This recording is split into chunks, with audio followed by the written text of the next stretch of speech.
molar mass of A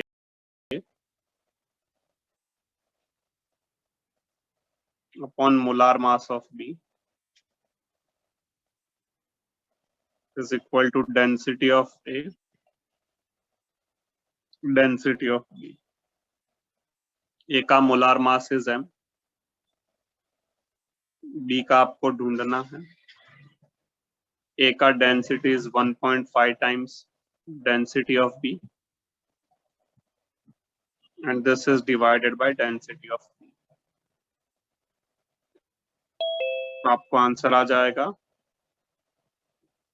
m upon 1.5.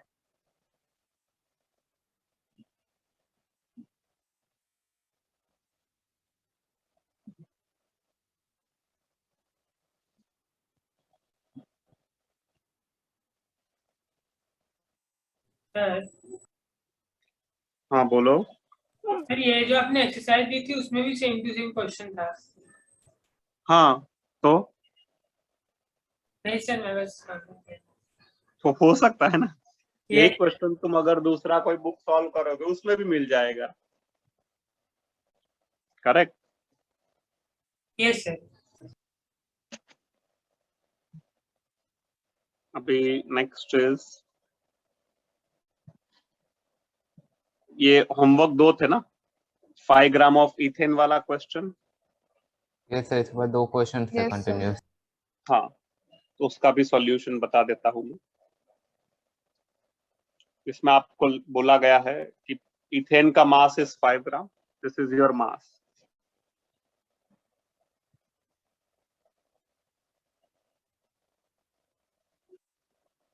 Solution of question number 1.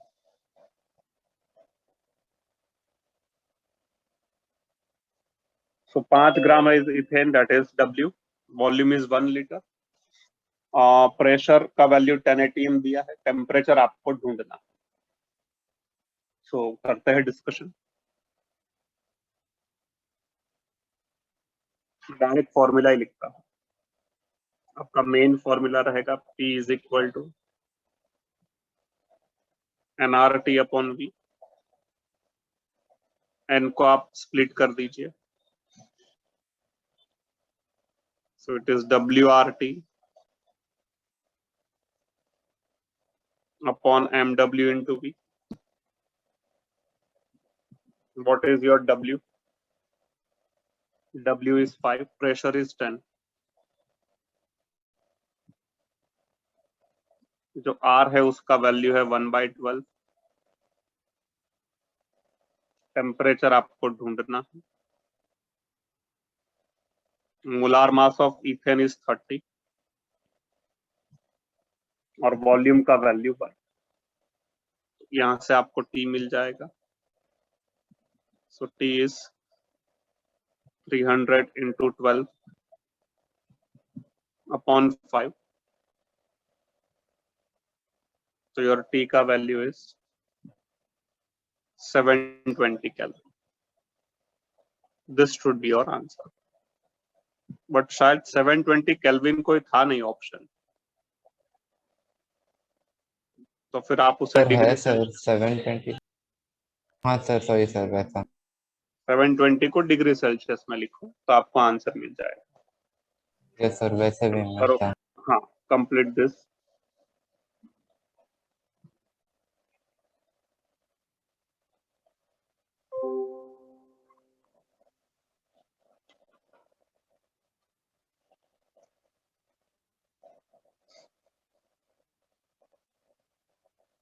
इसके बाद कौन सा था?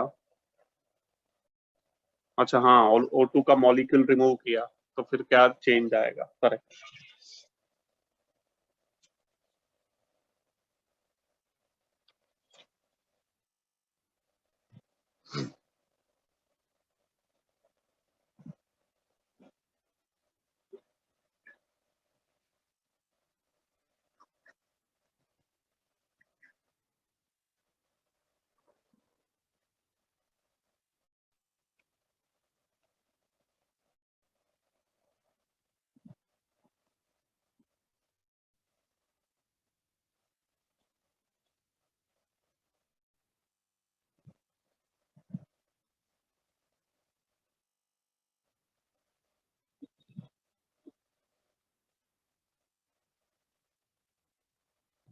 चलो, now I am shifting this page and giving you a solution of second question.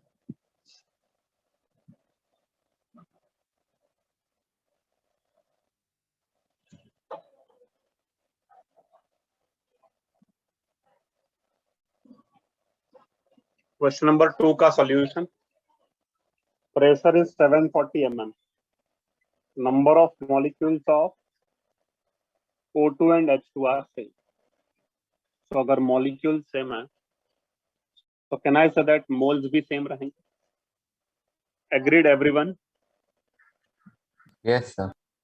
Since molecules of O2 is equal to molecules of H2,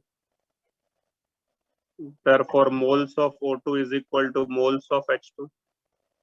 So initially that is N1. आपको बोला है starting में O2 और H2 दोनों present, तो N1 का value 2 मोल हो जाएगा. Correct.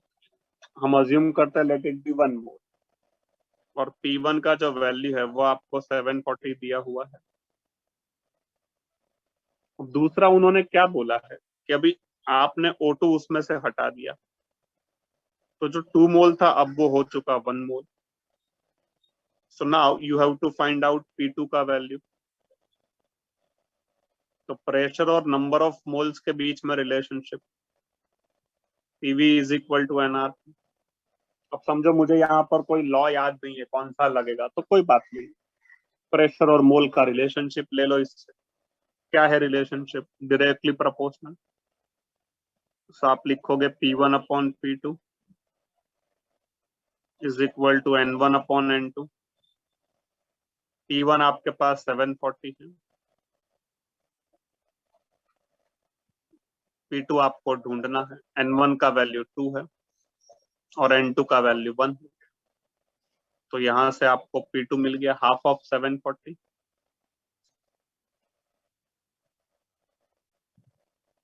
That is equal to how much? 370. तो ये आपका आंसर होना चाहिए. सर हाँ बोलो. सर यहाँ पे वॉल्यूम भी तो चेंज हो रहा है ना? नहीं, वेसल का वॉल्यूम सेम है ना. तुमने जो वेसल में रखा था उसको तो सेम रखा है ना तुमने. Yes sir. क्लोज वेसल है. पहला लाइन पढ़ो क्वेश्चन का. It is kept in a close vessel. मिला? Yes sir. Yes sir. हाँ.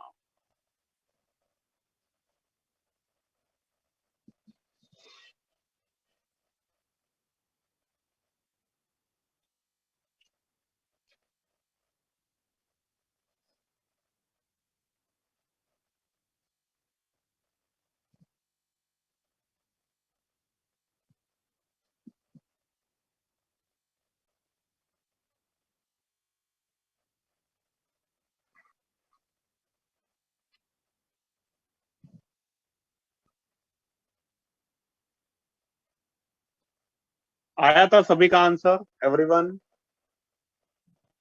Yes sir. गुड. अभी एक मस्त क्वेश्चन कराता हूँ. वो जो इफेक्टिव मोलार मास वाला टॉपिक है ना, उसके बेस्ड क्वेश्चन है. तो वो एक क्वेश्चन लेते हैं. Now I am shifting this page.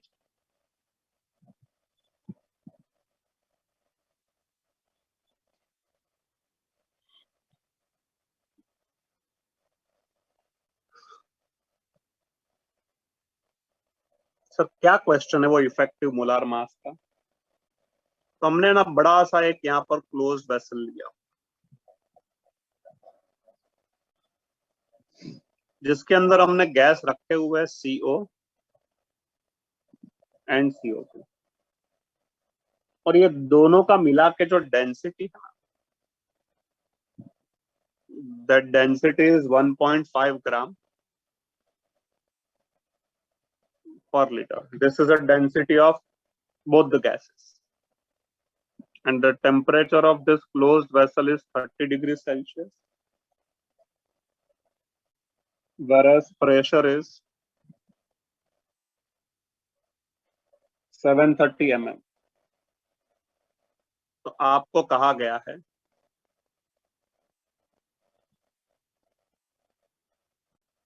Mole fraction of CO and CO2R।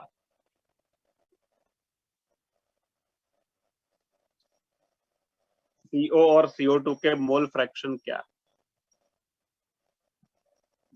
0.25,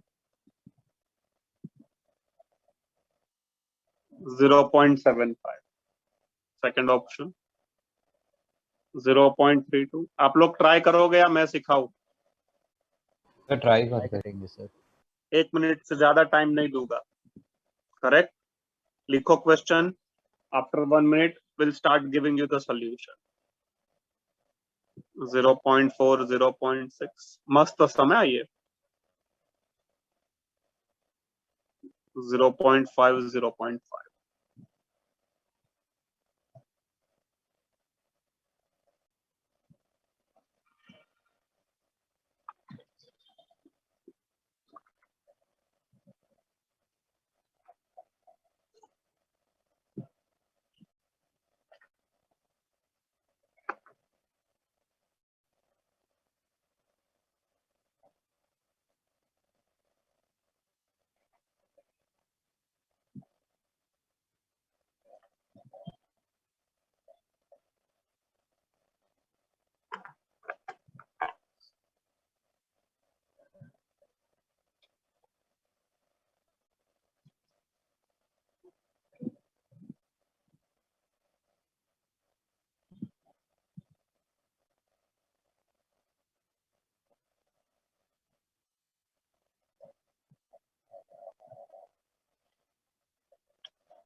last 30 seconds.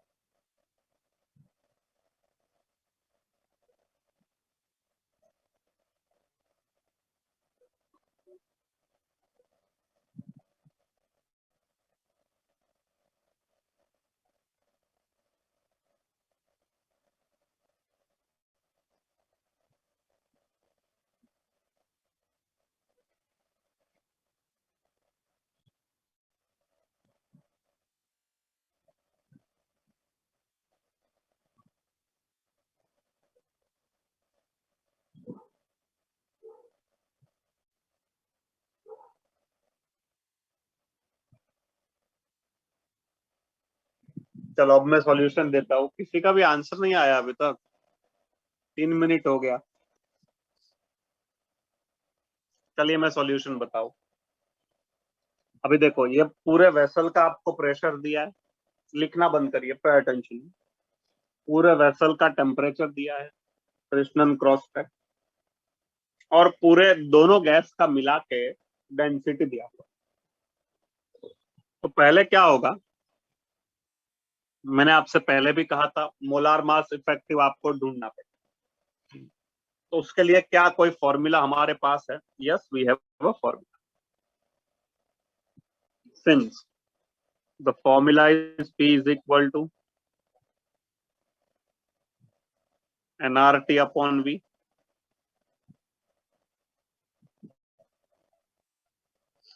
अगर डेंसिटी के टर्म में लिखोगे then it is DRT upon MW. D stands for density, R stands for gas constant, T stands for temperature and MW stands for molar mass.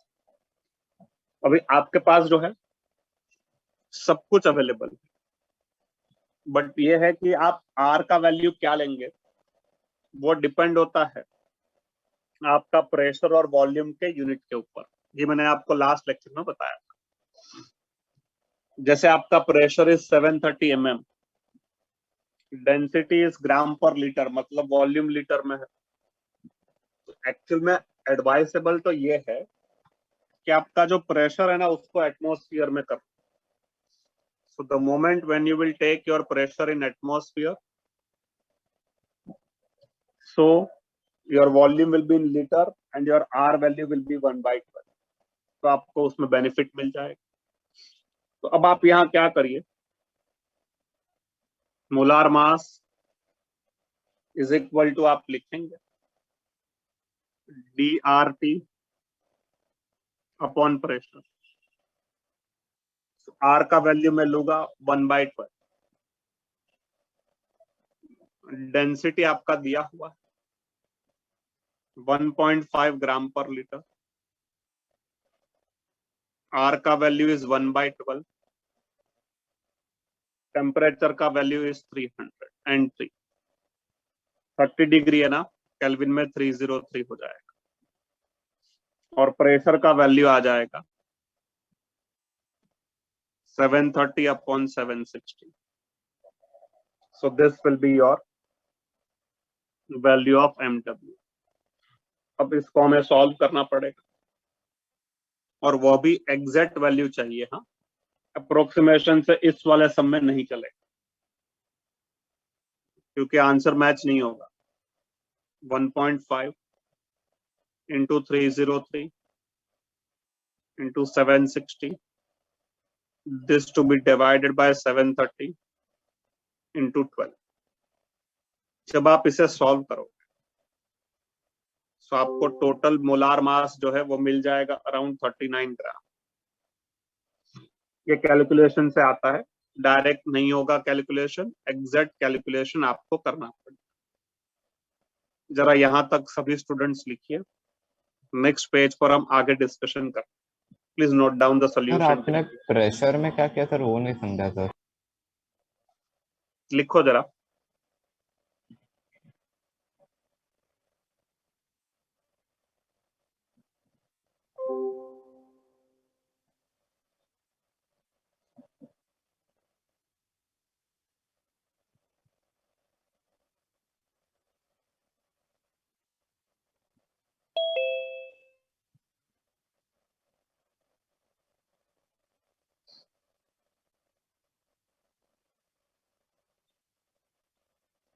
ये तुम्हारा pressure mm में है ना, yes. और ये लीटर में है, तो इसको मैंने एटमॉस्फेयर में कन्वर्ट किया। और एटमॉस्फेयर में कन्वर्ट करने के लिए उसे 760 से डिवाइड करते हैं। Okay sir yes sir. चलो अभी आगे बढ़ते हैं। अभी यह जो मोलार मास हमें मिला ना, वो मोलार मास खाली एक का नहीं है, CO का भी है और CO2 का भी है। This is a molar mass of both the gases. मतलब अगर आप ऐसा करोगे ना, CO प्लस CO2 ऐड कर दोगे तो वो नहीं होगा, वो गलत हो जाएगा। This is your effective molar mass. फिर से एक बार मैं कहता हूँ, ध्यान से समझो, क्योंकि CO का वैल्यू 28 होता है और CO2 का 44 होता है। तो पहला क्वेश्चन ही आप मुझे पूछोगे, सर ये मोलार मास है तो वैल्यू बदल कैसे गया? अरे भाई, आपने उसका प्रपोर्शन डिफरेंट लिया हुआ है ना, इसलिए वैल्यू बदल गया। तो मोलार मास दोनों का मिला के है, एक का नहीं है। It is a molar mass of both the gases, CO plus CO, which is also called as effective molar mass। अभी हमें ढूंढना था mole fraction CO and CO2 का। अभी आगे का सुनिए, मैं क्या कहता हूं कि let total mole will be equal to 1। जो CO और CO2 है ना, उन दोनों के मिला के मोल्स 1। मैं कहता हूं let's say that moles of CO is equal to X and moles of CO2 will be equal to 1 minus X। फिर से एक बार समझिए, पूरे वेसल में दो ही गैस है, CO एंड CO2। मैं यह अज्यूम कर देता हूं कि दोनों का मिला के मोल्स 1 है, जिसमें से समझिए CO के मोल्स X है, तो CO2 के मोल्स कितने होंगे? 1 - X होंगे। अच्छा, अभी आपके पास एक बेसिक फॉर्मूला है। What is the basic formula? Moles is equal to mass upon molar mass. तो यहां से आप मास क्या निकालोगे? That is equal to moles into molar mass. तो अब मैं दोनों का मोल्स निकालूंगा, सॉरी मास निकालूंगा, CO as well as CO2 का। तो मास ऑफ CO, मोल्स कितने हैं CO के? X into 28। Similarly mass of CO2, उसके मोल से 1 - X और उसका मोलार मास है 40, तो it will be 44 into 1 - X। तो ये मुझे मिल चुका दोनों गैस का मास। अब हमारे पास नेक्स्ट फॉर्मूला है, टोटल मोल्स कैसे निकाल? So that will be total mass upon total molar mass. सो अगर मैं आपसे पूछूं व्हाट इज टोटल मास, तो आपका आंसर होगा 28X प्लस 44 इंटू 1 - X। जरा लिखिए यहां तक, नेक्स्ट पेज में मैं आगे डिस्कशन करता हूं।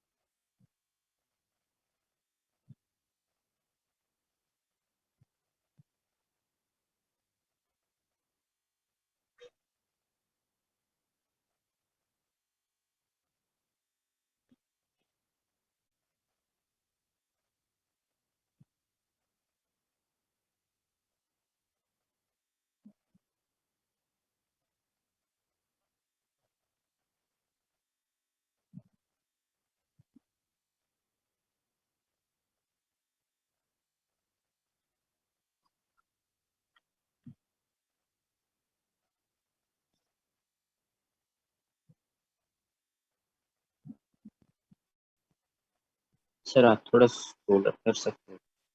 हाँ श्योर, पहले इतना लिख लिया। ये सर इतना हो गया। ठीक, टेक अ स्क्रीनशॉट फटाफट। हाँ यस सर, डन सर, हो गया, बस एक चीज ओके, देखो।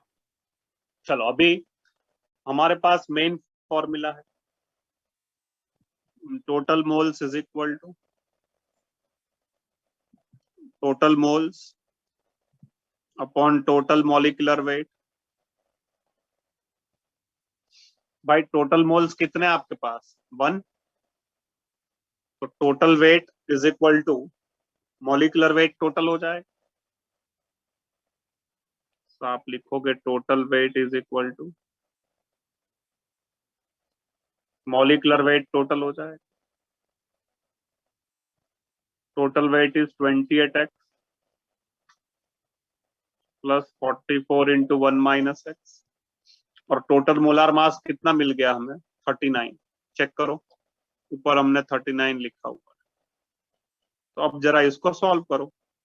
तो 28X plus 44 minus 44X is equal to 39।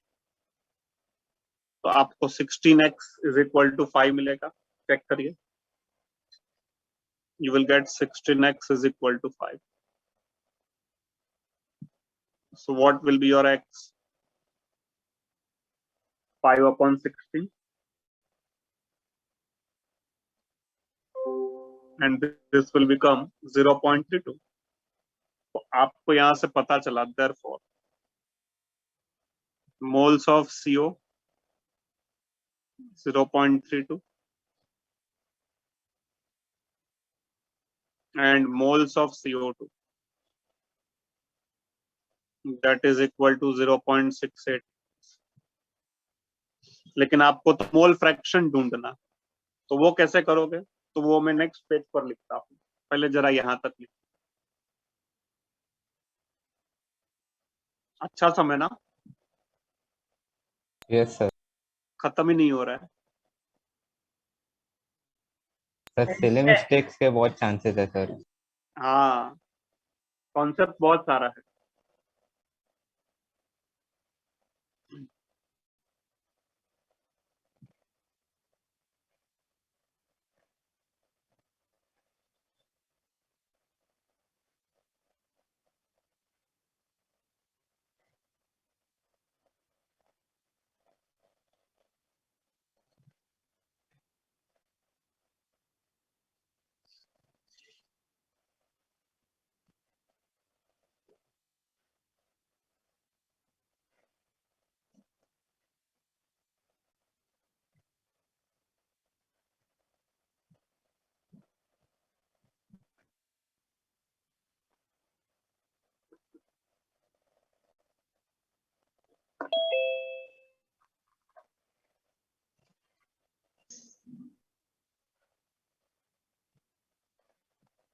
अब मैं पेज चेंज कर रहा हुआ।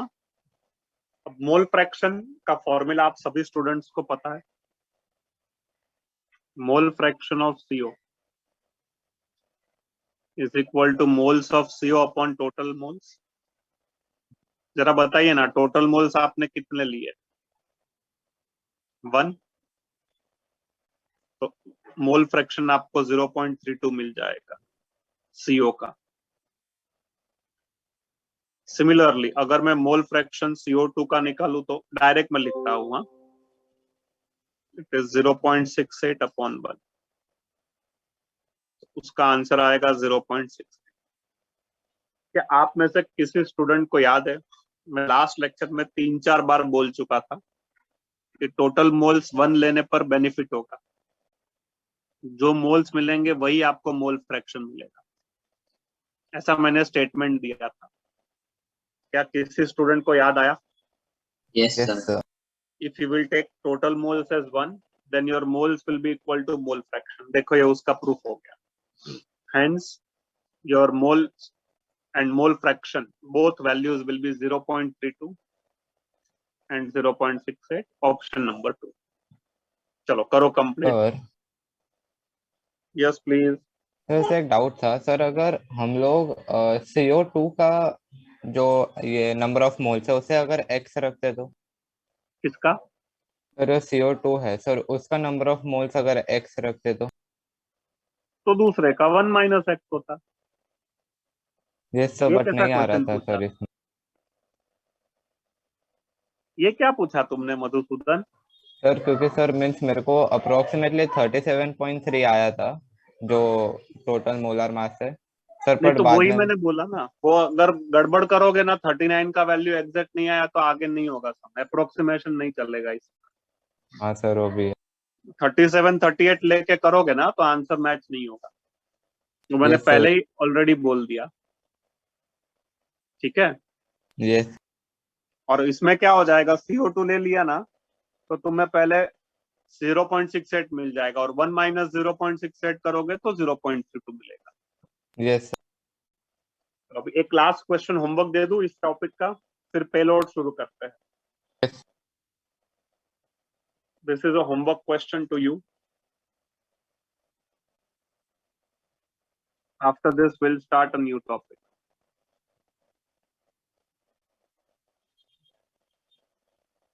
What is the question?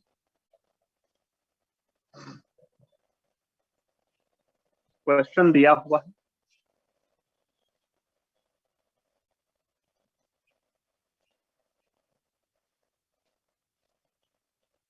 1 liter of gas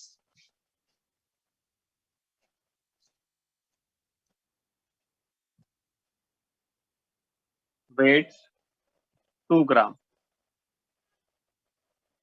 at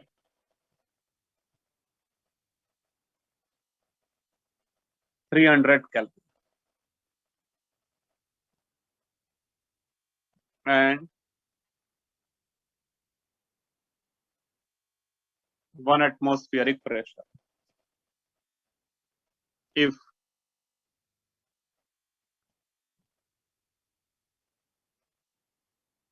P is made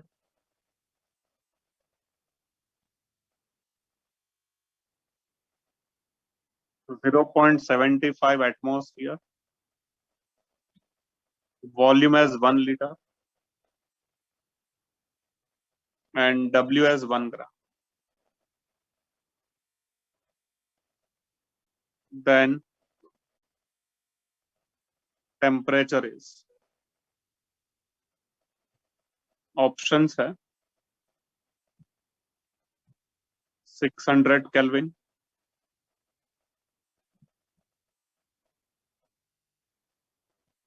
450 Kelvin,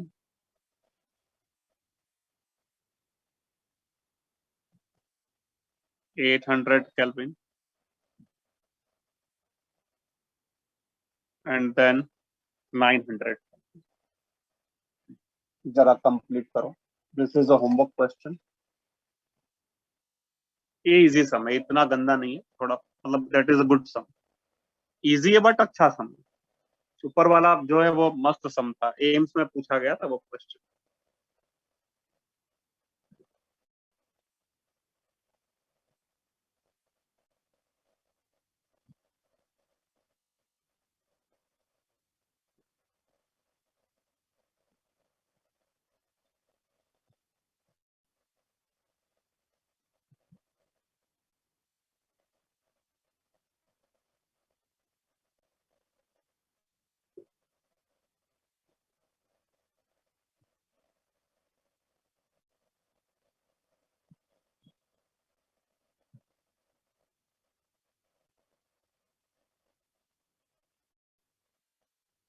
now will start with the next topic, payload. ये भी मस्त कॉन्सेप्ट है.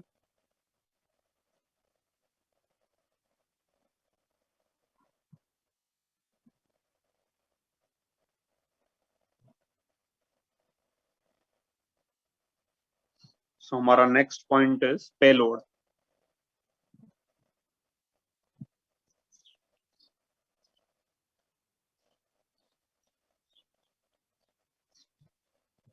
एक्चुअली पेलोड होता क्या है? आपने वो हॉट एयर बलून सुना है क्या? Yes, sir. Have you ever heard about hot air balloon? Yes, sir. Yes sir. Balloon जो रहता है उसके नीचे एक बड़ा सा ऐसा बॉक्स टाइप का, क्या बोलते हैं, बर्नर टाइप रहता है बॉक्स ना लगा सर. रहता है. हाँ तो बर्नर टाइप जैसा कुछ लगा रहता है ना. हाँ, वो बलून के नीचे, और वो नीचे बलून के नीचे रस्सी लगा के, एक मिनट. हाँ,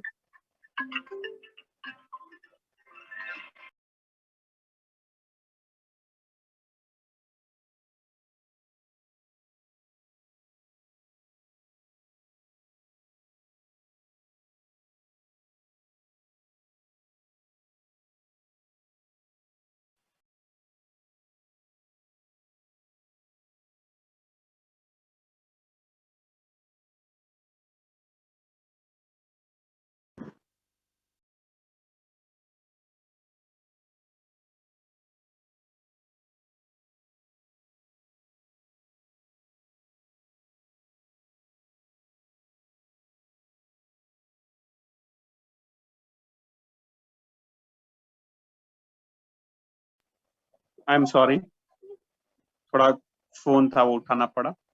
मैं डिस्कशन ये कर रहा था, हॉट एयर बलून में नीचे एक बर्नर तो रहता है, एग्री, बट उसके नीचे रस्सी लगा के बॉक्स रहता है ना, जिसमें लोग खड़े रहते यस हैं. सर, जिसमें लोग रहते और फिर वो जब आप बर्नर शुरू करोगे तो बलून ऊपर जाएगा, फिर हम लोग भी ऊपर जाते हैं. तो कितने लोग वो बॉक्स में रख सकते हैं, कितना वजन हम उस बॉक्स में रख सकते हैं, that weight is called as payload. फिर से एक बार, जो हॉट एयर बलून वेट को ऊपर लेके जा सकता है, जितना वेट को, that maximum weight is called as payload. तो इसका डेफिनेशन क्या है sir? The definition says that it is a maximum weight uplifted by balloon. अभी समझो अगर आपने वो हॉट एयर बलून में 25 लोग खड़े कर दिए, तो बाय डिफॉल्ट वो बलून कुछ भी करो कभी ऊपर नहीं जा पाएगा. लेकिन 4-5 लोग रहेंगे तो definitely balloon will go up. अरे भाई आप लोगों को समझ रहा है मैं जो बोल रहा हूँ वो, yes Yes, sir. Yes, sir. कि नहीं समझ रहा है? सर, नहीं सर समझ रहा है। समझ रहा है sir. समझ रहा है ना? Yes, sir. Yes sir. कि खाली मैं ही अपने आप को बोल रहा हूँ? Yes, sir. नहीं समझ sir, आया। समझ नहीं रहा सर समझ रहा है। हाँ, तो जितना वेट वो बलून अपलिफ्ट कर पाएगा that is called as payload. अच्छा सर, अभी डायग्राम से सिखाओ ना, कुछ समझ में नहीं आ रहा है। चलो बताता हूँ, समझो। दिस इज योर एयर,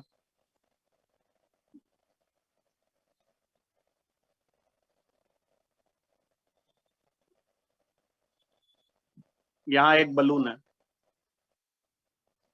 अब मैंने बलून सर्कल बनाया है, तो भाई कंसीडर करो बलून ऐसा है। यहाँ पर आपने वेट लगा दिया, बहुत ज्यादा वेट लगा दिया तो बलून कभी ऊपर ही नहीं जा पाएगा। हमको उसको ऊपर भेजना है, तो कितना वेट हम रखें so that this balloon will go up?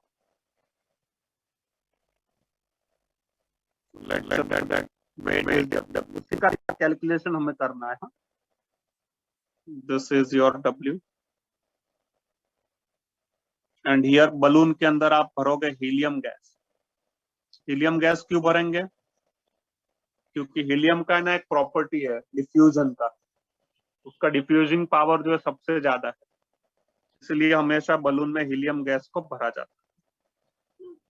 ऊपर एयर के मॉलिक्यूल्स है। अभी क्या होगा, ये बलून जो है धीरे धीरे धीरे धीरे ऊपर जाएगा। तो बाय डिफॉल्ट मैं कहूँ, जो एयर के मॉलिक्यूल्स दूर दूर थे, अब वह थोड़े थोड़े नजदीक आ जाएंगे। फिर से एक बार, यस सर। जो यह एयर के मॉलिक्यूल्स दूर दूर थे, अब वह नजदीक नजदीक आ जाएंगे, क्योंकि भाई बलून के आने के वजह से अनकंफर्टेबल हो गया, सब डिस्टरबेंस क्रिएट हो गया। So now this will come closer to each other. तो बलून ने क्या किया, इतना एयर डिस्प्लेस कर दिया। So balloon has displaced some air molecules, और जितना एयर डिस्प्लेस्ड हुआ,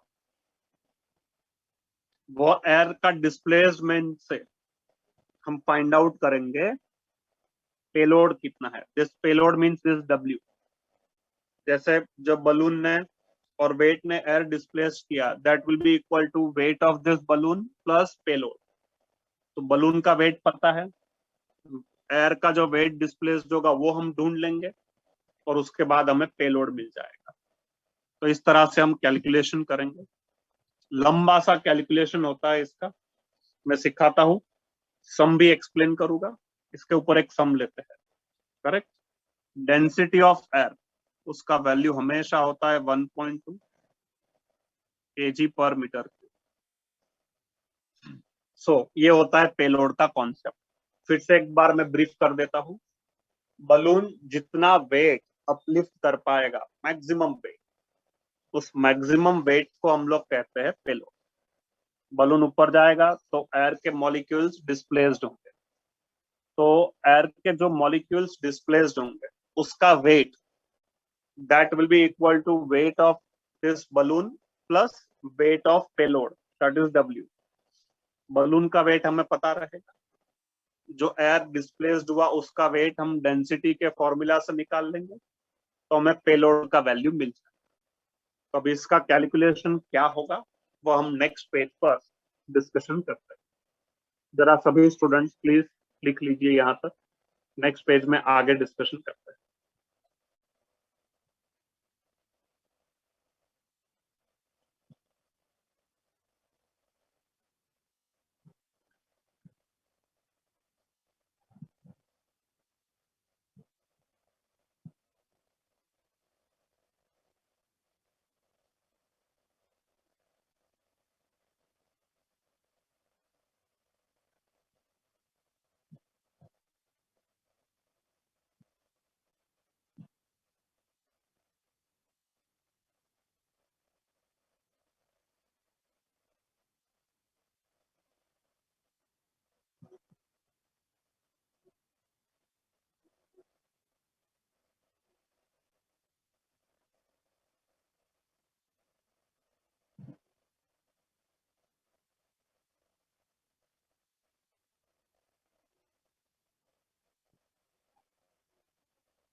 चलो मैं चेंज करता हूँ पेज और कैलकुलेशन डिस्कशन करता हूँ। नहीं, ये युवल ने क्वेश्चन पूछा, ये टॉपिक मॉड्यूल में नहीं है ना। अरे भाई, अभी तक जितना पढ़ा उसमें से क्या मॉड्यूल में दिखा? युवल, अभी तक हमने जितना पढ़ा उसमें से क्या तुम्हें मॉड्यूल में दिखा? Can you tell me? सब मॉड्यूल तो आप सभी के पास है। आप सबने क्या देखा मॉड्यूल में? हमने इतना सारा पढ़ा, मैं पिछले 3-4 लेक्चर से यही पढ़ा रहा हूँ, गैसियस स्टेट। उसमें से क्या टॉपिक आपने मॉड्यूल में देखा? चलो नहीं आगे नहीं। कैलकुलेशन नहीं है ना सब? कुछ भी नहीं सर, है। एवरी टाइम तो मॉड्यूल चालू ही खोलता हूँ ग्राहम लॉ देखने से के लिए हुआ कुछ है। मिलेगा करके, नहीं मिलता सर कुछ भी। हाँ। चालू ही ग्राहम लॉ से हुआ है उधर। हाँ, तो वही है कि लेकिन आता है सब कुछ एग्जाम में। ऐसा मत पकड़ना कि ये सर एक्स्ट्रा बता रहे हैं, ये सब सिलेबस का ही पार्ट है। सर बट तो ऐसा प्लीज क्यों किया है डोंट सर गेट। मॉड्यूल में? यस सर, मॉड्यूल में क्यों हाँ, नहीं दिया है? सर ऐसा क्यों क्या? किया, क्यों है? मॉड्यूल में आधा दिया। अब आप मुझे बताइए, क्या इसका जवाब मेरे पास होगा? नो। ये भी सर। सर ये भी आप मुझे जो सवाल पूछ रहे हो, क्या मैं इसका जवाब दे पाऊंगा? ऐसा क्यों हुआ? No sir. No sir. ऐसा नहीं, गलत हुआ। सर हाँ, बट मैं इसका जवाब दे पाऊंगा? नहीं नो सर। सर। नहीं, तो फिर मैं अभी क्या बोलूं? खाली एक ही चीज मैं कर सकता हूँ, सुन सकता हूँ और स्माइल कर सकता हूँ। चलो आगे बढ़ते हैं। So weight of air displaced. So weight of air displaced by balloon,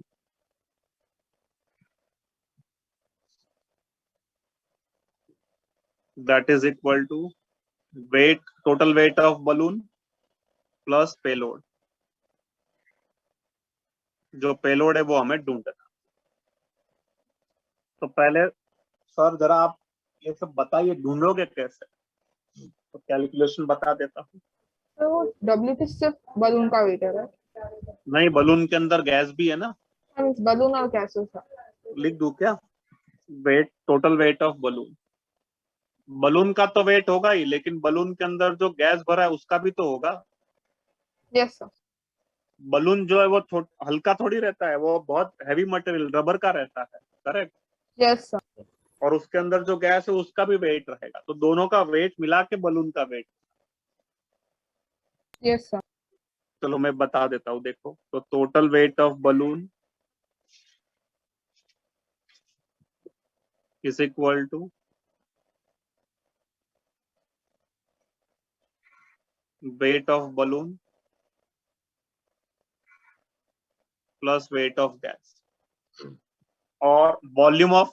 अच्छा, अभी हाँ, वेट ऑफ एयर डिस्प्लेस कैसे निकालो? तो उसके लिए हमारे पास फॉर्मूला है, density is equal to mass upon volume.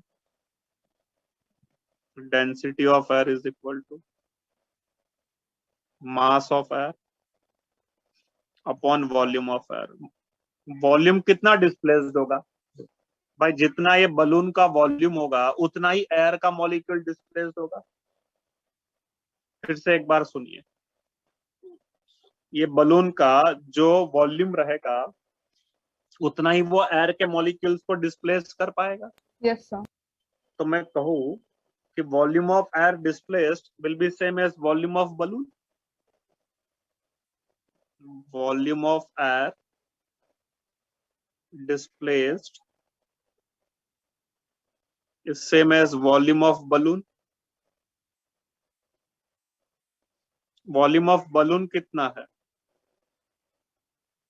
It is 4/3 pi r cube. अब वो मुझे मिल गया। आपके पास वॉल्यूम पता रहता है, डेंसिटी पता है, तो वेट मिल जाएगा। वेट ऑफ एयर डिस्प्लेस्ड जरा लिखिए, नेक्स्ट पेज पर मैं आगे डिस्कशन करता हूँ।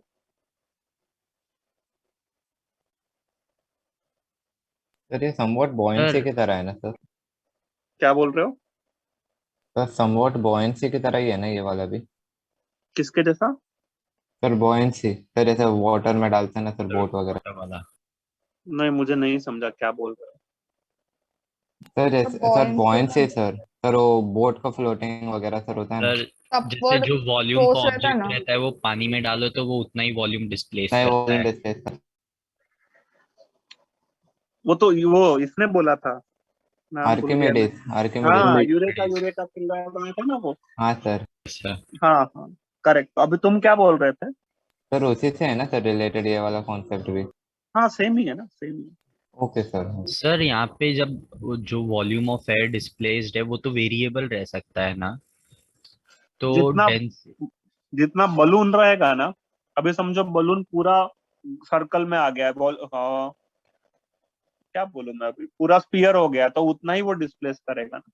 यस सर, तो वो तो वेरिएबल हो सकता है ना, लेकिन हम लोग ने डेंसिटी ऑफ एयर को तो कांस्टेंट लिया है सर।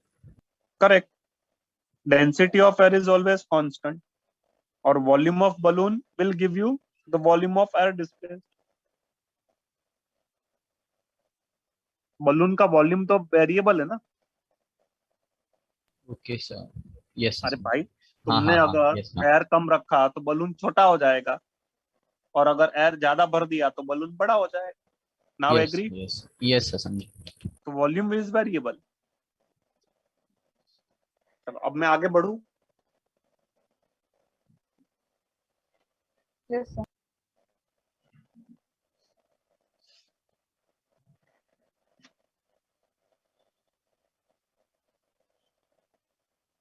सो नाउ यहां से आपको मिलेगा weight of air, therefore weight of air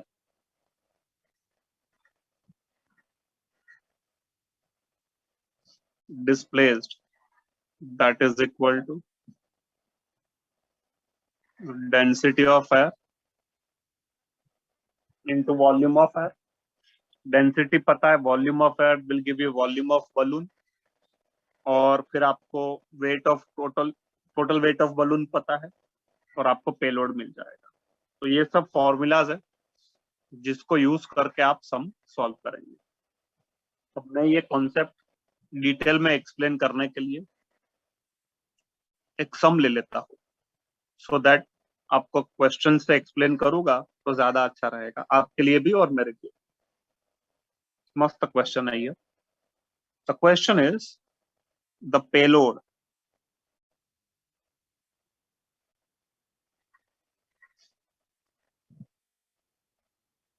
when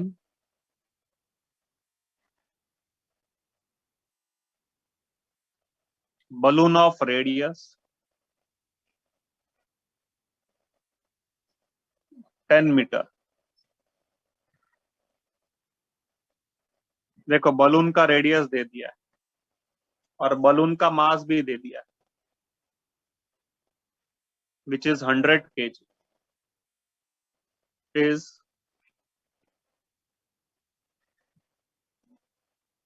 filled with helium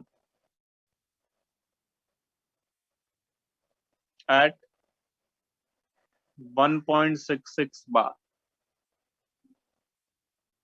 and 27 degree Celsius. आपको बोला गया density of air is 1.2 kg पर मीटर। आपको पेलोड ढूंढना है। ये बलून कितना वेट उठा पाए। It is 4200 kg।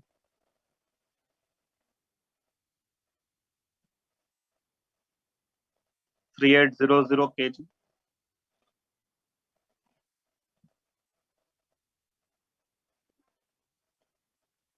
3500 kg। then 4500 kg। चलो लिखो, मैं नेक्स्ट पेज पर इसका सॉल्यूशन देता हूँ। सर ये 100 kg मीन्स सर हीलियम भी साथ में है ना सर वेट के साथ? क्या बोल रहे हो? सर हीलियम का भी वेट इंक्लूडेड है ना सर 100 kg में? नहीं ना, नहीं, कहाँ लिखा है? Okay sir, okay sir.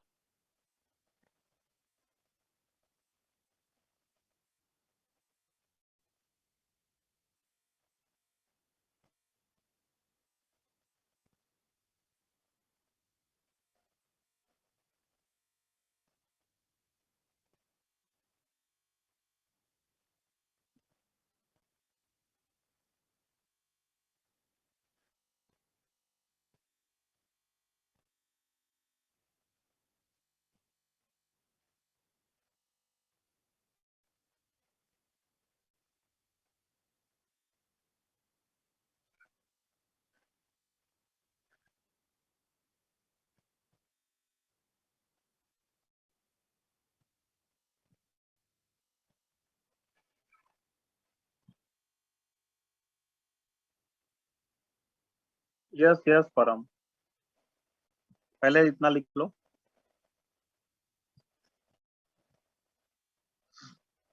कहाँ से चाहिए परम?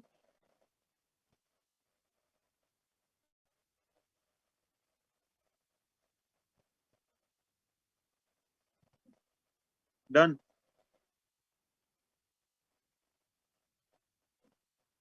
कहाँ से चाहिए? हो गया, ठीक है। चलिए मैं सॉल्यूशन दूं। 1 मिनट। सॉल्यूशन ले लेते हैं।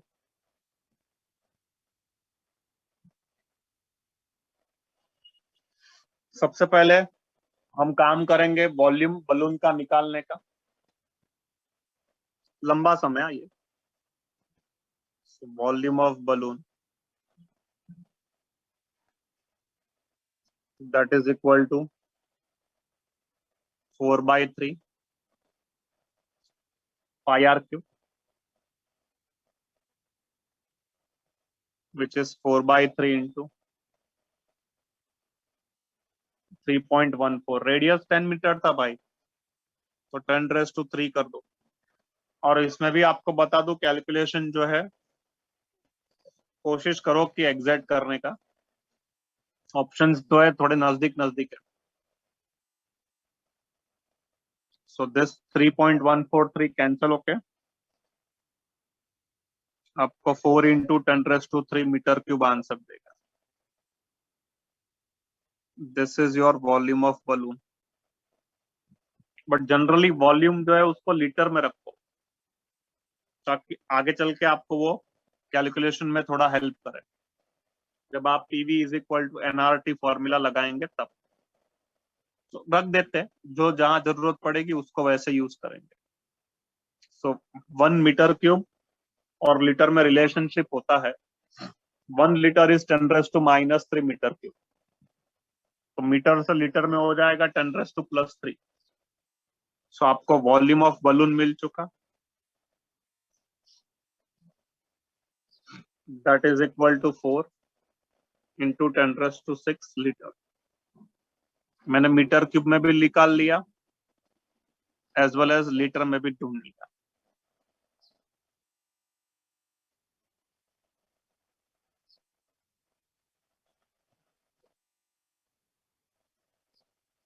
तो ये आपका वॉल्यूम ऑफ बलून हो गया। अब आप जब वॉल्यूम ऑफ एयर निकालोगे तो वो कैसे ढूंढोगे सर? आप सभी को मैंने कहा volume of air is same as volume of balloon and that is equal to 4 into 10⁻³ metre. अब डेंसिटी आपको पता है, तो आपको वेट ऑफ एयर मिल जाएगा। So will say that weight of air is equal to density of air into volume of air. जरा please लिखिए ना सभी स्टूडेंट्स यहाँ तक।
Yes, Prajakta, what is your question?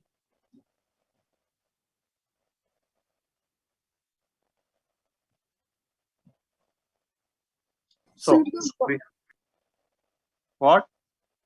Sir, the volume of balloon is equal to the volume of air displaced, right? वही होगा ना, जितना बलून का वॉल्यूम रहेगा उतना ही एयर ऊपर डिस्प्लेस्ड होगा। Yes, sir. So density is 1.2, volume is 4 into 10⁻³। So you will get here therefore weight of air displaced bar into 12, 48 के अराउंड, तो उसको 5000 ले लेते हैं।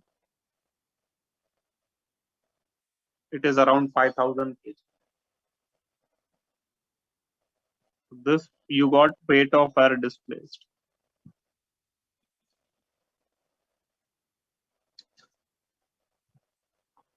Next, अभी total weight ढूंढो। That includes weight of balloon plus weight of gas. So total weight of balloon, which includes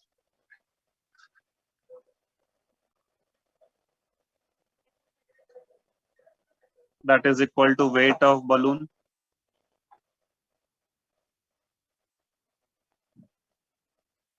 plus weight of gas. अब आपको बलून का वेट पता है 100 kg, गैस का वेट नहीं पता है, तो उसके लिए फिर आपको गैस का प्रेशर दिया, चेक करो। The pressure of helium gas is 1.66, temperature is given. Agree? इस फॉर्मूला को यूज करके वॉल्यूम भी आपको पता है, बलून का 4 into 10⁻⁶ लीटर है। Use this formula and you will get the weight of gas.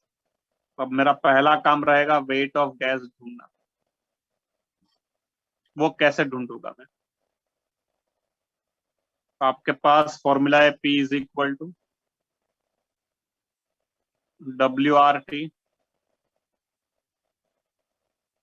Upon MW into V। तो यहां से आप W निकालेंगे और जरा लिखिए यहाँ तक। नेक्स्ट पेज पर मैं आगे डिस्कशन करता हूँ।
I'm shifting this page. So your W is equal to P into molar mass into volume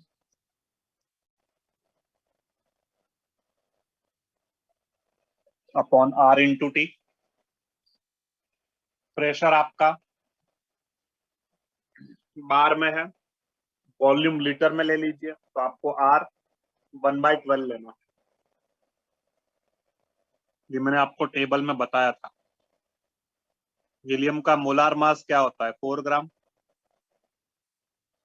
volume is 4 into 10⁻⁶. R is 1/12.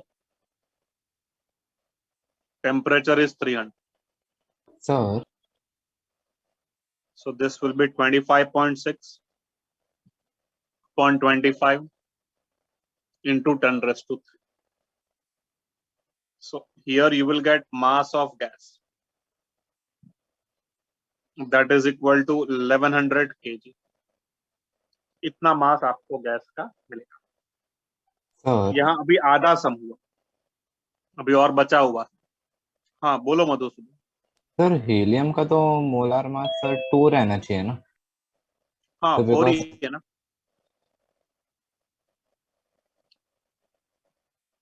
4 ही है ना। सर H ही रहेगा ना, मीन सिर्फ सर, क्योंकि He2 पॉसिबल नहीं है। अरे भाई He का एटॉमिक नंबर 2 होता है ना, मास नंबर हाँ कितना सर, होता है? ये सर, ये सर, उसका उसका 4 हो जाता है, ये सर, ये सर। फिर तो इसका मास आया 1.1 ग्राम, लेकिन सॉरी दूसरा सर। मास जो है ना वो केजी में दिया है, तो इसको भी केजी में ले लो। So weight of gas is equal to 1100 kg। तो इतना सारा गैस का मास है। तो पहले इतना 10⁶ लिखो। का हुआ है। कहाँ? तो 10⁶ उधर आपने वो वही एडजस्ट हुआ ना, it will get adjusted and you will get 1100 kg. Okay sir. या यहाँ डायरेक्ट ऐसे लिखना है तो ये भी लिख दो, ये स्टेप ही कैंसिल कर दो। This will be 10⁻³ and you will gate, ये तुम्हारा मोलार मास जो है उसको रुको मैं ऐसा करता हूँ। So your molar mass is around 4 ना, तो उसको केजी में लिखोगे तो कितना होगा? 10⁻³ into 4 into 10⁻⁶। ठीक है, मैंने हीलियम का molar mass yes sir, yes. Direct kg में ले लिया।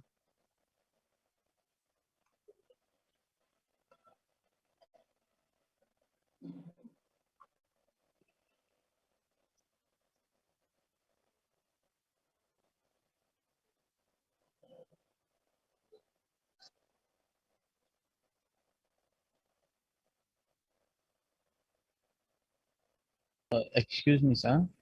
हम्म सर मैं वो वॉल्यूम ऑफ एयर फाइंड करने के बाद थोड़ा डिस्कनेक्ट हो गया था, लेकिन सर आगे का समझा। ये वाले में हम लोग को वॉल्यूम 4 into 10⁻⁶ कैसे आया?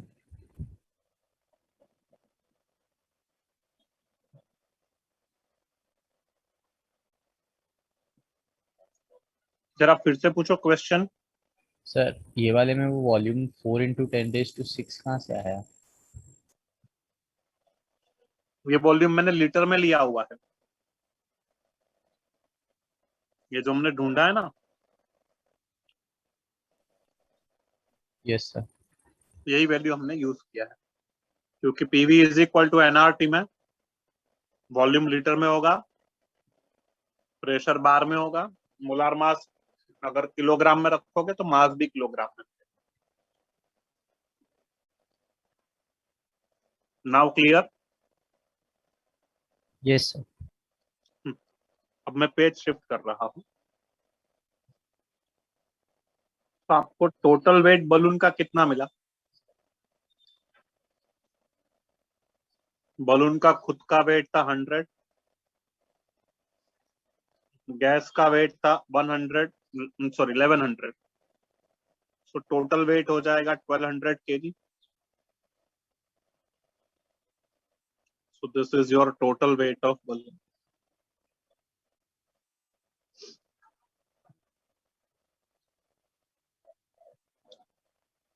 अब आप यहां से पेलोड ढूंढ सकते हो।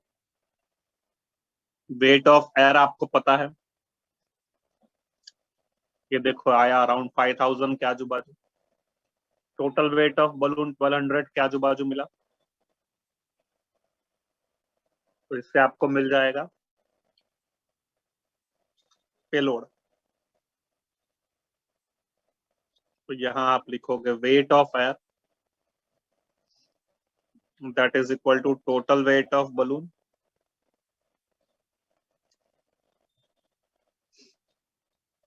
plus payload. So मैं यहां लिखूंगा therefore payload is equal to 5000 minus 1200, which is 3800 kg. तो यह आपका payload, and this is how you will get the answer. अच्छा समझा ये? Yes, sir. Almost we took half an hour for this concept and question. Correct? Sir, लिख लेंदी लीजिए। था। हाँ लेंदी था, ऐसा आता नहीं है एग्जाम में। जनरली वो जेडबल मेंस और एडवांस में पूछा जाता है इस टाइप का क्वेश्चन। अभी इसके बाद हम डाल्टन्स लॉ करेंगे, लिख लो।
चलो अब मैं पेज चेंज करता हूँ।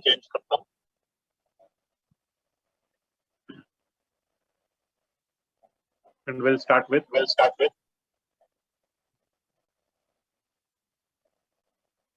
मेरे ख्याल से कुछ गड़बड़ हुआ है। सर आपकी सर, आवाज एको हो रही है। सर डबल हो रहा है ना? एक्चुअली किसी हाँ, और सर का किसी माइक और का चालू है माइक ऑन Yes, था। हाँ। सर, इसलिए आपका वॉइस रिपीट हो रहा है। अभी अच्छा ठीक हाँ, होगा। Please turn off your mic.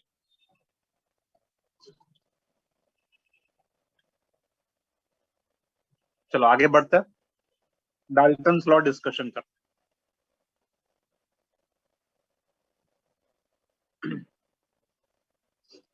So our next topic is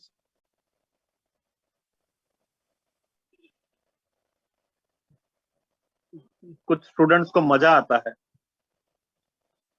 जानबूझ के ऐसा कर रहा है, उनके वजह से ही पहले वॉइस 2 बार हुआ। हम सब लोगों ने फील भी किया कि ये गलत हुआ, फिर भी माइक को अनम्यूट कर देते हैं। Don't do that. मैं नाम नहीं ले रहा हूँ किसी का, बट आप प्लीज मत करिए।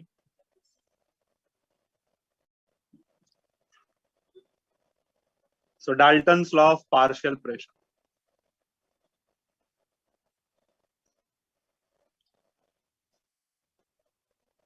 ये नया टॉपिक शुरू हुआ। हाँ,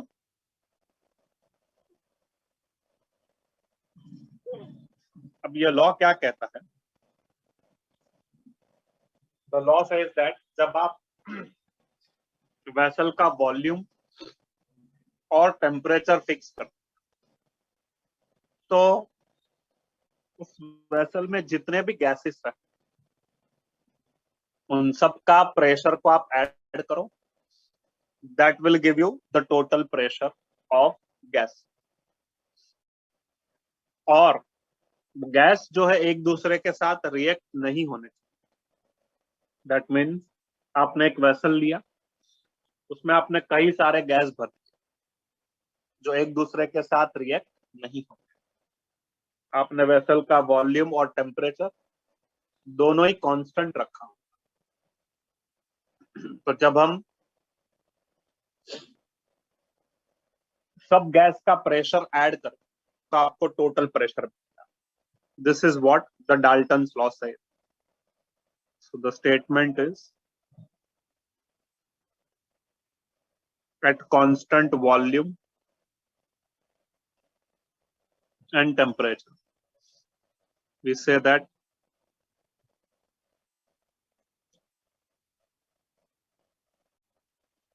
total pressure of non-reacting gases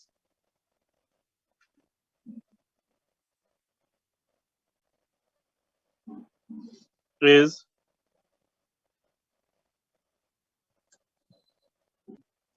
sum of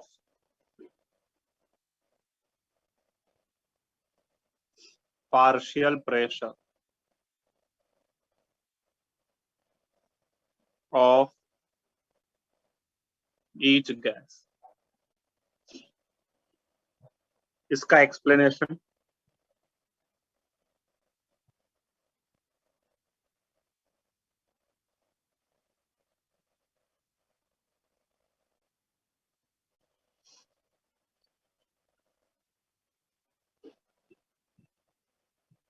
समझो। अभी आपने यहाँ पर एक vessel, let's say this is your vessel in which we are going to enclose two gases,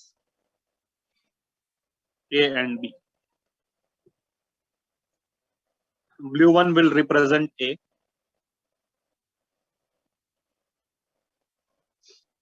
this is your A, and red one will represent B.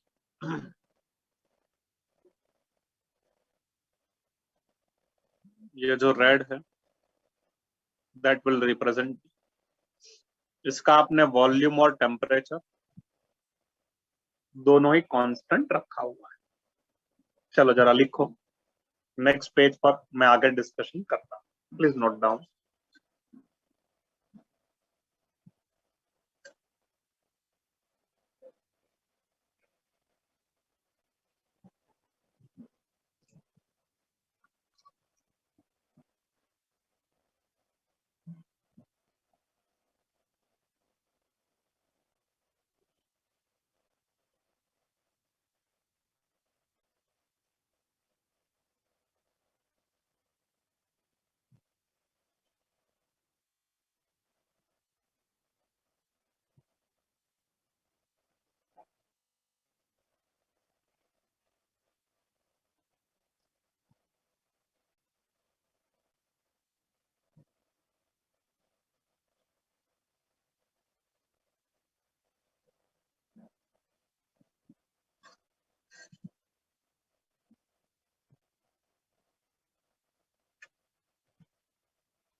चलो मैं page shift करता हूं। हमारे पास अभी मैं डेरिवेशन डिराइव कर रहा हूं। हाँ, तो जरा डेरिवेशन समझिएगा। सम्स के लिए फॉर्मूला ही काम का है। डेरिवेशन काम का नहीं, बट समझो तो अच्छी बात। आइडियल गैस का इक्वेशन है PV is equal to NR. तो यहां से आप पी क्या लिखेंगे?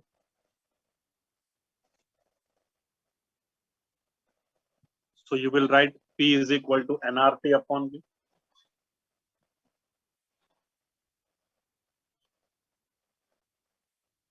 तो यहां से आपको पीए मिलेगा,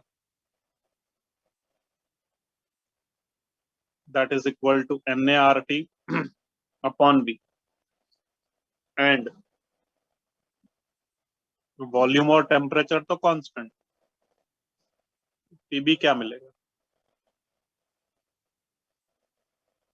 एनबीआरटी अपॉन। तो अगर मैं आपसे पूछूं व्हाट इज टोटल प्रेशर, तो आप लिखोगे it is NTRT upon B. But sir what is NT? NT is NA plus NB. रुको नानी, नेक्स्ट लाइन में लिखता। So this is equal to Na plus Nb into RT divided by V। जरा लिखिए, यहां तक हमने डिराइव किया।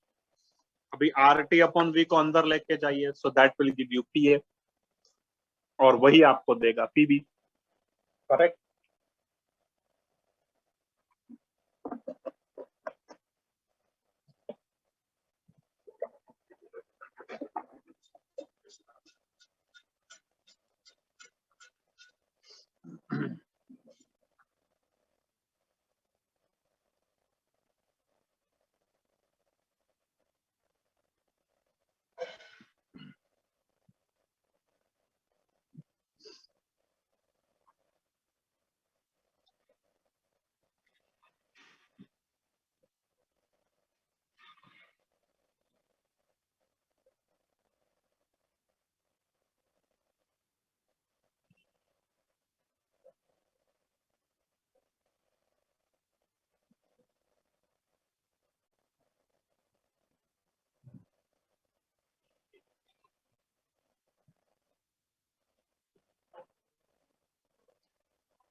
चलो डन।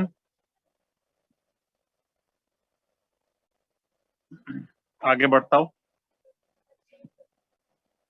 सो हमारा पहला इक्वेशन हमने डिराइव कर दिया।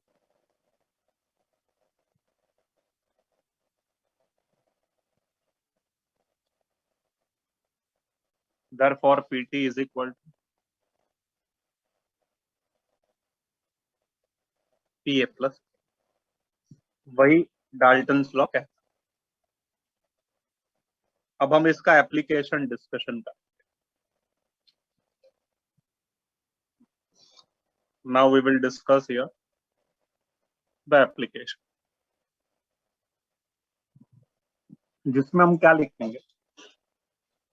PA हमारे पास है, PT भी हमारे पास है, तो दोनों को डिवाइड कर देते हैं। Let's divide PA upon PT. So this is NART upon V divided by NTRT upon V.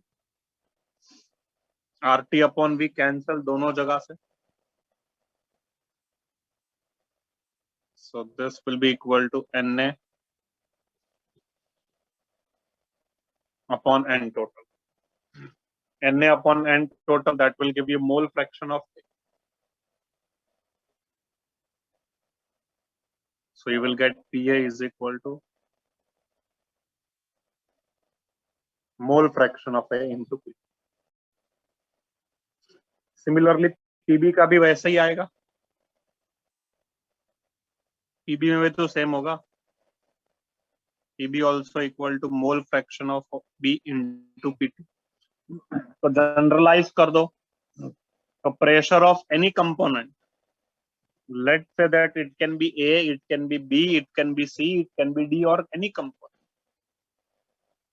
that is equal to mole fraction of that component into total pressure, and that will be equal to moles of that component into RT upon V.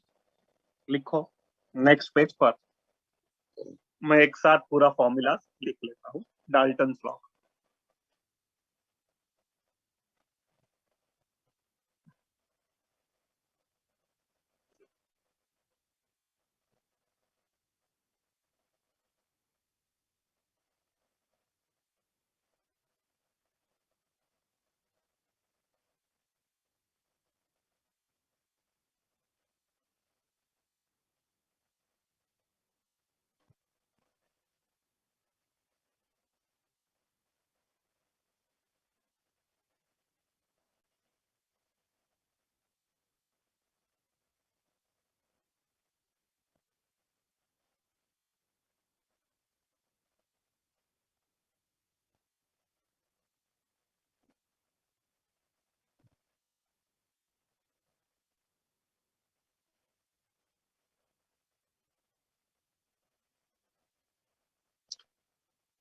Now I'm shifting this page.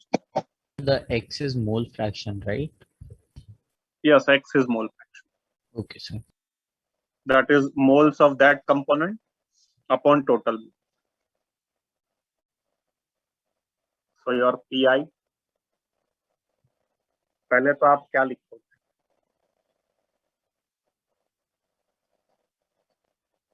Moles of that component RT upon V,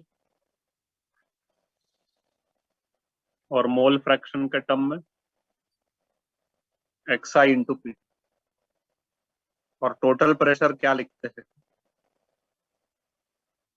We have one more formula. Total pressure is equal to summation of PI, that is equal to NTRT upon V। ये आपको Dalton's law के formulas मिलते हैं। So what is I in PI and in I? If it is A, then PI का replacement होगा PA। ये तुमने Okay, sir. लिखा ना ये? Yes, sir. So I means any component. हाँ, ठीक है। सर एंड समेशन का लॉजिक सर वो कहाँ से आया? ये तुमने क्या लिखा यहाँ Madhusudan? Okay sir, okay sir. Sir means I का ए भी हो सकता है, बी भी हो सकता है सर, दोनों हो सकता है। तुम, हाँ दोनों हो सकता है। Okay sir. सर मेरे को लगा आई सिर्फ वो ए के जगह पे रिप्लेस किया आपने। बी से कर सकते हैं, यस सर, बी से कर सकता है। सी से, सर सी से रिप्लेस कर सकते हैं आई को, यस सर, कर सकते सर, कर सकते। कोई भी लेटर से ना? Yes sir. ठीक है। Let's have application. अब क्वेश्चन किस टाइप के आते हैं इस टॉपिक से, वो भी डिस्कशन कर लेते हैं।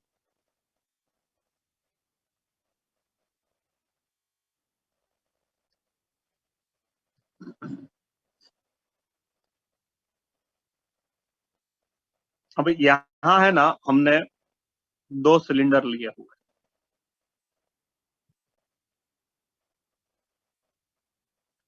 या 2 वेसल आप कह सकते।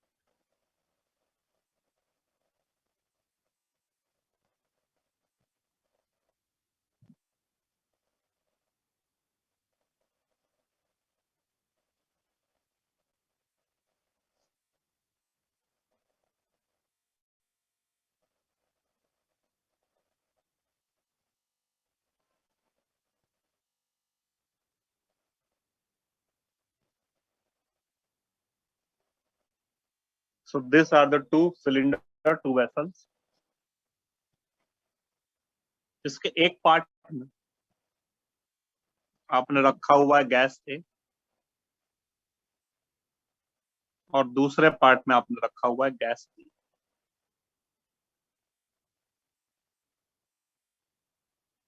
यहाँ पर ना आपने एक वॉल्व लगा दिया, और ये दोनों वेसल में जो गैस ए है उसके मोल्स है n है, वॉल्यूम इज V है, प्रेशर इज P है, B के moles is NB, volume is VB and pressure is P। और हमने दोनों वेसल का जो टेम्परेचर है ना वो कांस्टेंट रखा हुआ है। क्वेश्चन क्या पूछा है पता है? जब ये आप वॉल्व ओपन कर दोगे तो प्रेशर कितना हो? If valve is open,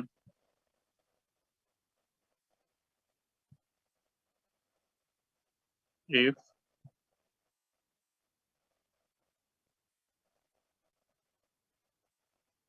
then total pressure is, total pressure आपको कितना मिलेगा? इसका कैलकुलेशन मैं आपको नेक्स्ट पेज पर बताता हूँ, प्लीज नोट डाउन।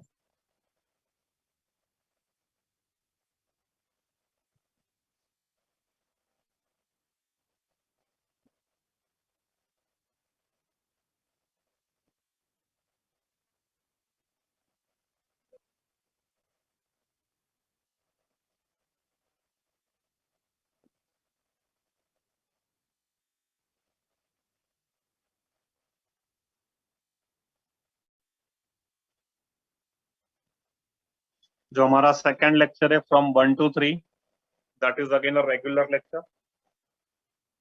उसमें मैं आगे सिखाऊंगा grams law of effusion diffusion, वो सब टॉपिक भी कराऊंगा। So all students should attend this lecture.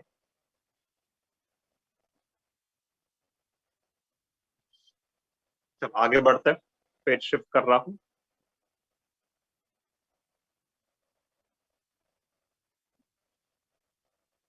हम सबको पता है द फॉर्मूला ऑफ पीटी।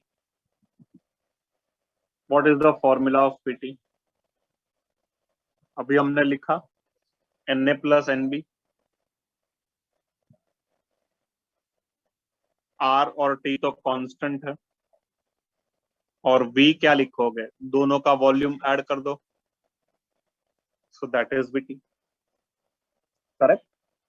सो वो आपको Vt दे देगा। तो एक तो ये फॉर्मूला हो गया। अच्छा, अभी अब मैं NRT के जगह पर PV के टर्म में भी फॉर्मूला डिराइव कर, जैसे मेरे पास फॉर्मूला है PAVA is equal to NART and दूसरा formula PBVB is equal to NB into RT। तो जब आप ऊपर सब्स्टिट्यूशन दोगे,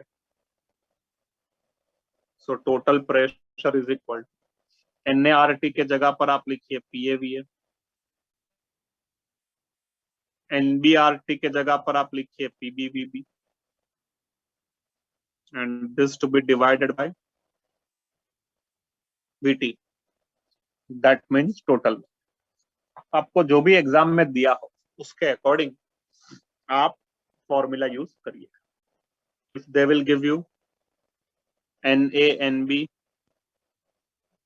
या तो PAPB, जो भी आपको दे उसको यूज करके, उसको ध्यान रख के आप सम सॉल्व करिएगा। सो ये हो गया आपका दोनों फॉर्मूला रेडी। इसके बाद average molecular weight of dry air, वो कैसे ढूंढो? तो उसका कॉन्सेप्ट मैं नेक्स्ट पेज पर सिखाता हूँ। जरा सभी स्टूडेंट्स प्लीज यहां तक लिखिए।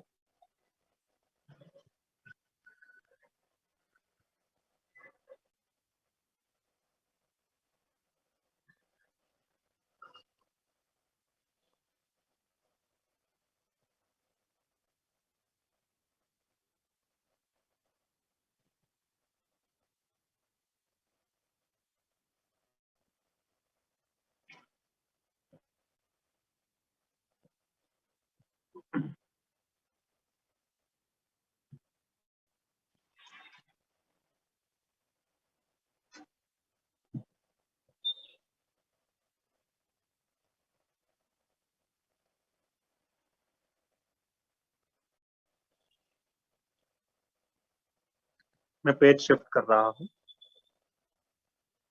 सेकंड एप्लीकेशन अभी।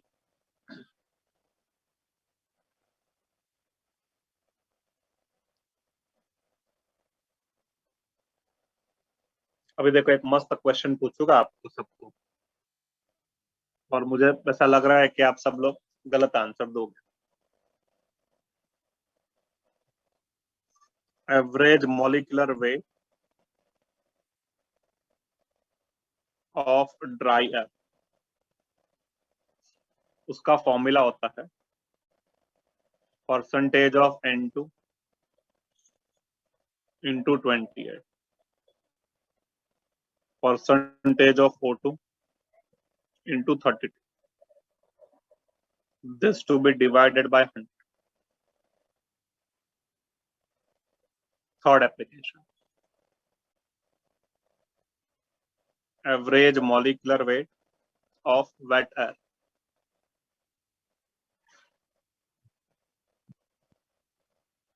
इसका फॉर्मूला है percentage of N2 into 28 plus percentage of O2 into 32 plus percentage of H2O into 18. This to be divided by 100. अब मुझे बताओ ड्राई एयर और वेट एयर में से कौन ज्यादा हैवी होता तो वेट है। है? Wet air. Correct. Yes.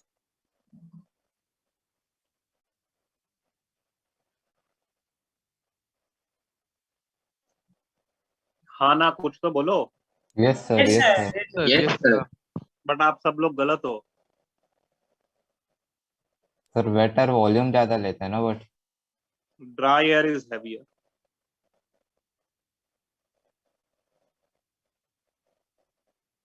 Then wet air.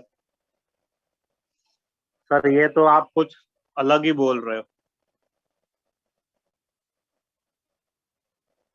कैसे? उसको मैं अभी एक्सप्लेन कर देता। एयर का मेजर कंपोनेंट कौन होता है? Nitrogen. And oxygen. Yes sir. वो ब्लू वाला आपका नाइट्रोजन है,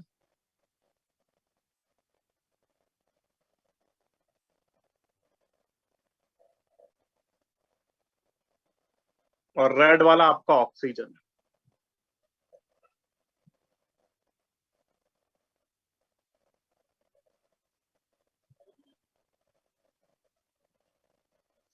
अब आप उतना ही प्रोपोर्शन में वेट एयर लीजिए, सब कुछ सेम रखो। वॉल्यूम कंटेनर का सेम रखिए, टेम्परेचर भी सेम रखिए। So this is your dry air,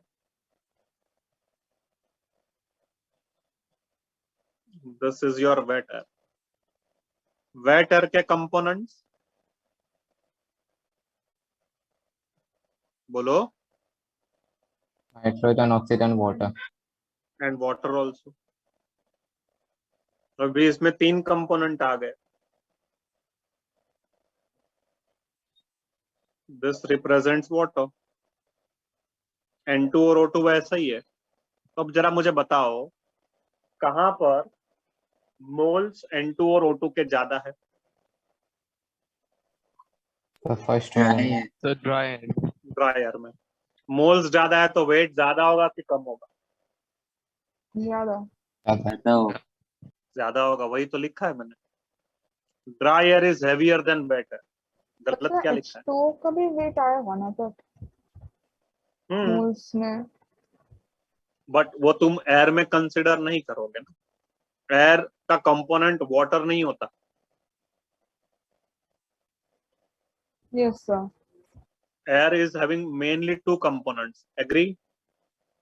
yes sir.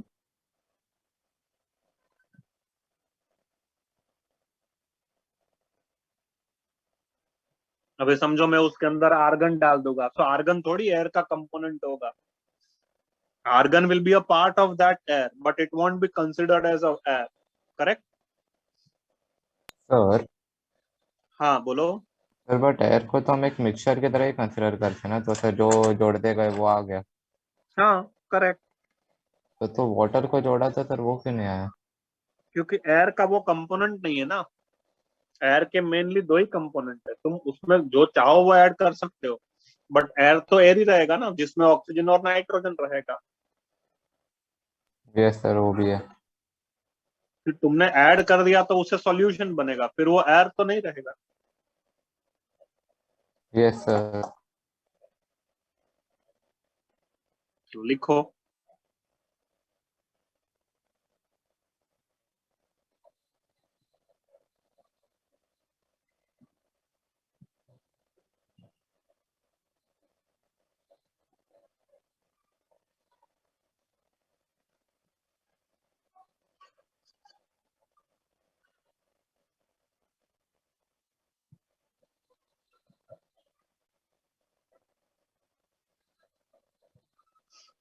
चलो अभी मैं एक और फॉर्मूला देता हूँ, relative humidity. Then will take question.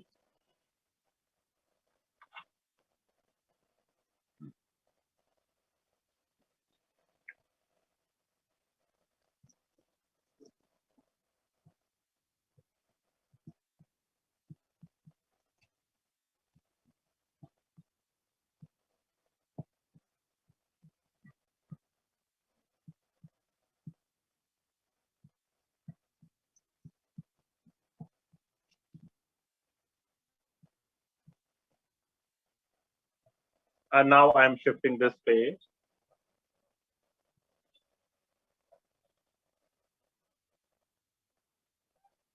The fourth is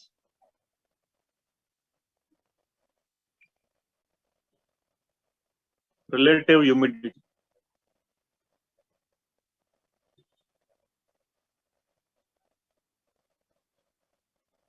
जिसका फॉर्मूला आप लिखोगे, pressure of water in air.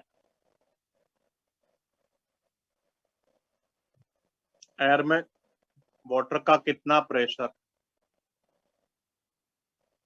Divided by vapour pressure of water, मतलब प्योर वाटर का कितना pressure multiply by 100, that will give you relative humidity. So अगर मैं बात करता हूँ at temperature 25 degree Celsius, so you will get here vapor pressure of water is equal to 24 torr, और air में प्रेशर कितना रहेगा वाटर का, उसके बेसिस पर आपको रिलेटिव ह्यूमिडिटी मिलता है। तो इस तरह से यह 4 एप्लीकेशंस हुए डाल्टन्स लॉ के। अब हम इसके ऊपर से एक क्वेश्चन लेते हैं। So let's take one question based on this.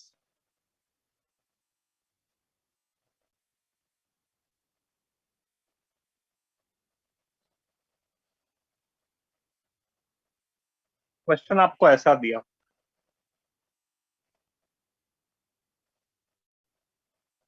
Box of 1, ये आप करेंगे हाँ, 1 liter is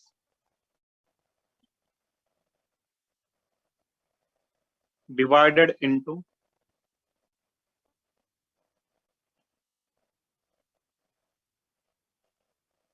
2 equal compartments,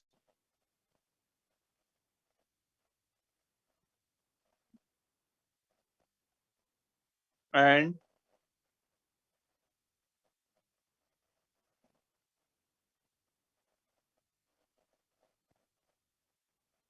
filled with 2 gram of H2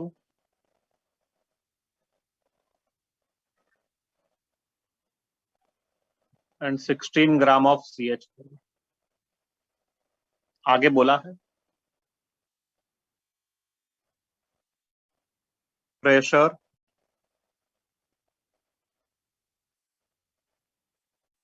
in each compartment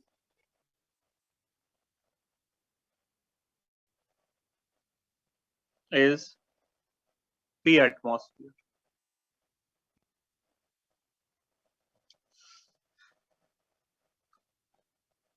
Then total pressure when partition is removed. When partition is removed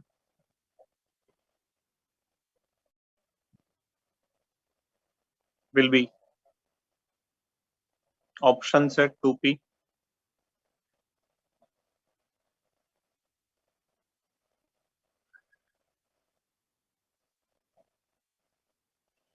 then second option P,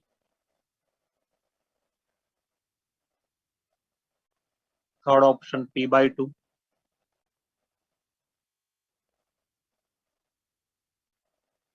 and fourth option P by 4. पहले ये लिख लो, फिर मैं आपको question बताता हूँ, उसको solve करिए, उसके बाद फिर मैं आंसर डिस्कशन करता हूँ.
और हम correct, Madhusudan correct.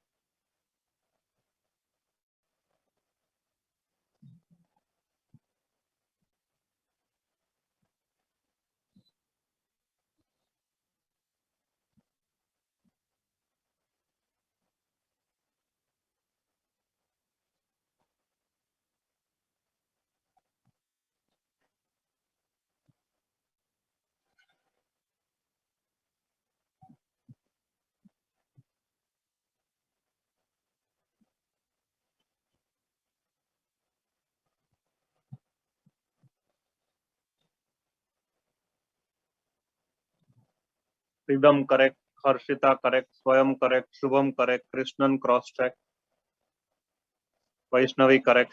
Very good all of you.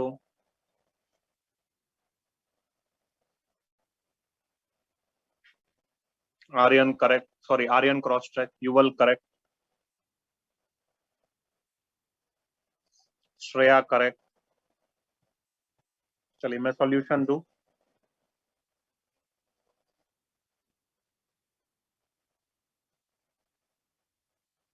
Late me give you a solution. आपने एक बड़ा सा वेसल लिया,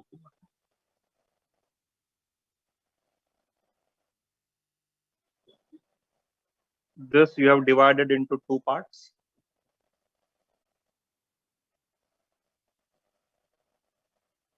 लेफ्ट साइड में आपने रखा है हाइड्रोजन एंड राइट साइड में CH4. Number of moles is 1. Volume is half, here also half. Pressure is P. Pressure is P. तो टोटल वॉल्यूम कितना होगा 1. आपके पास PT का फॉर्मूला है Na plus NB RT upon VT.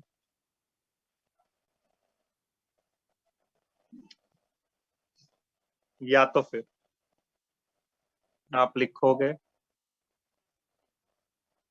PAVA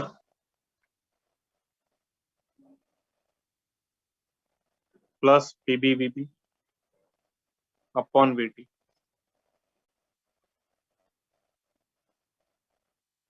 P into half plus P into half upon 1. So finally your PT is equal to P. So ये आपका sum complete.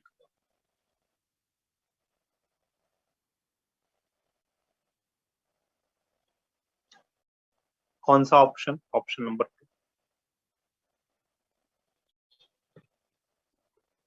भूमि correct. एक homework देता हूं इसके ऊपर, वो आप होमवर्क करना। जिनका नहीं आया प्लीज लिख लीजिए।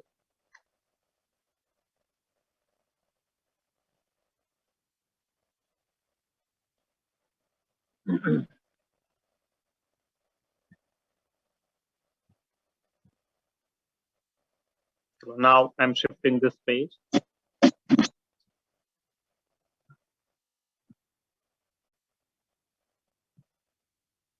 This is your homework question.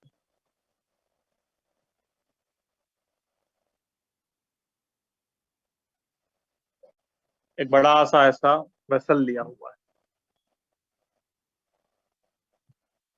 जिसमें आपने 2 ग्राम H2 रखा है,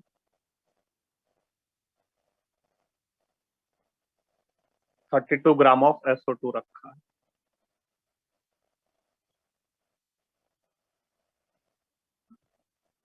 अगर आपका टोटल प्रेशर इज PT, तो आपको बोला है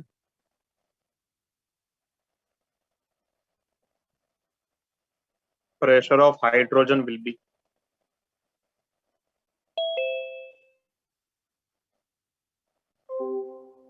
पहला ऑप्शन है PT upon 6,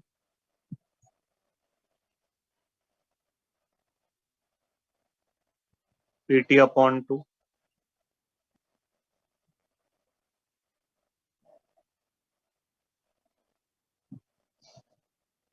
2 PT upon 3, and then PT upon 8.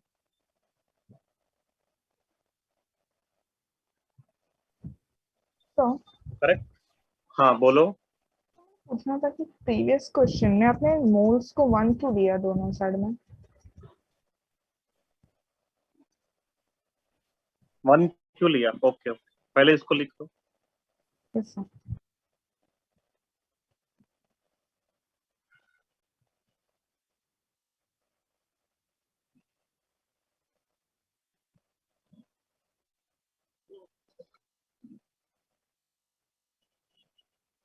ये हाइड्रोजन का मास है।